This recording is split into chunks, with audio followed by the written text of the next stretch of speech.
Shalom Bapak Ibu Saudara, hari ini saya sangat bersyukur sekali karena saya masih diberikan kesehatan, kekuatan, damai sejahtera, sukacita untuk saya bisa menyampaikan renungan Light of God pada minggu ini.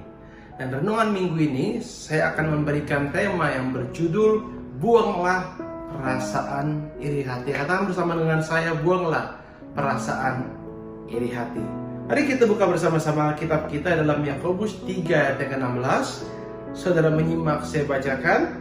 Dikatakan seperti ini Bapak Ibu Saudara, sebab di mana ada iri hati dan mementingkan diri sendiri, di situ ada kekacauan dan segala macam perbuatan jahat. Kenapa iri hati dapat menimbulkan segala kekacauan, perselisihan, dan segala macam perbuatan jahat? Kalau saudara lihat kisah-kisah dalam Alkitab, Saul ingin membunuh Daud karena iri hati dan kepentingan diri sendiri. Kenapa kakak-kakaknya Yusuf membuang Yusuf? Karena ada iri hati dan kepentingan diri sendiri. Kenapa Tuhan Yesus seringkali ingin dibunuh oleh orang-orang Farisi? Kenapa? Karena ada perasaan iri hati. Kenapa Daniel dimasukkan ke dalam gua singa? Karena ada perasaan iri hati. Dan saudara juga harus menyadari, seringkali keharmonisan rumah tangga, hubungan kita yang baik dengan orang lain seringkali rusak karena ada perasaan iri hati. Jangan sampai kita punya prinsip dunia yang mengatakan kita senang lihat orang lain susah, susah lihat orang lain senang.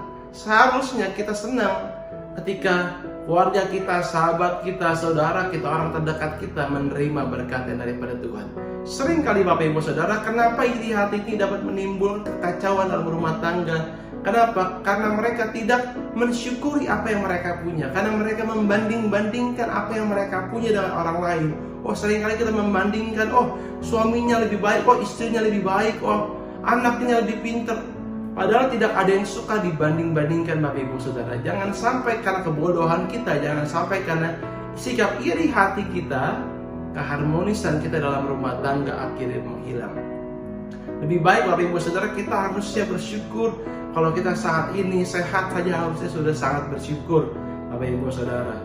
Kenapa iri hati itu tidak boleh dilakukan? Karena kalau saudara baca dalam Matius 5 ayat yang ke-24, kembali saudara menyimak, saya bacakan.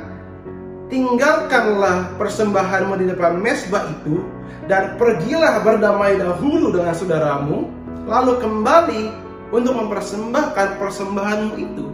Dalam ayat yang barusan saya bacakan kepada Bapak Ibu Saudara, kita dapat mengambil kesimpulan bahwa Tuhan lebih mementingkan hubungan kita dengan orang lain harus benar dulu, harus harmonis dulu, baru persembahan kita dapat harum bagi Tuhan.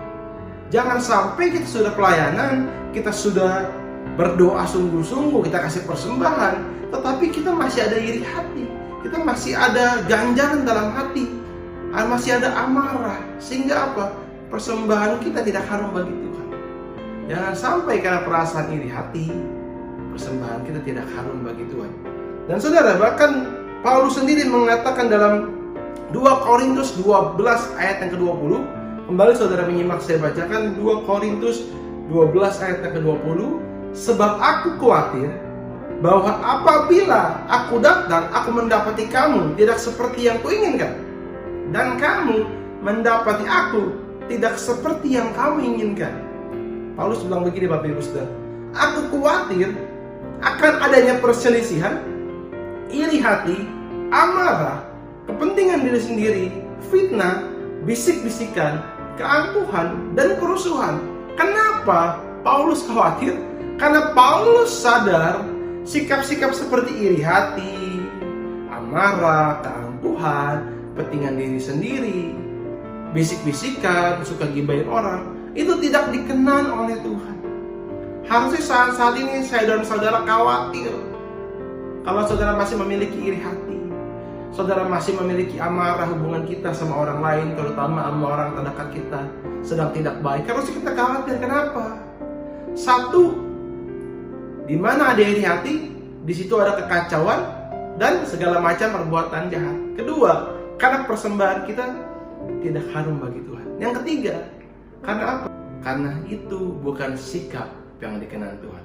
Hari ini Bapak Ibu Saudara, kalau saudara ingin rumah tangga harmonis, kalau saudara ingin persembahanmu harum bagi Tuhan, kalau saudara ingin semua yang engkau perbuat berhasil karena Tuhan memperkenankan dirinya kepada saudara, buanglah perasaan iri hati, dan saya percaya Bapak Ibu Saudara akan hidup dalam damai dan sukacita yang daripada Tuhan. Terima kasih, Tuhan Yesus memberkati.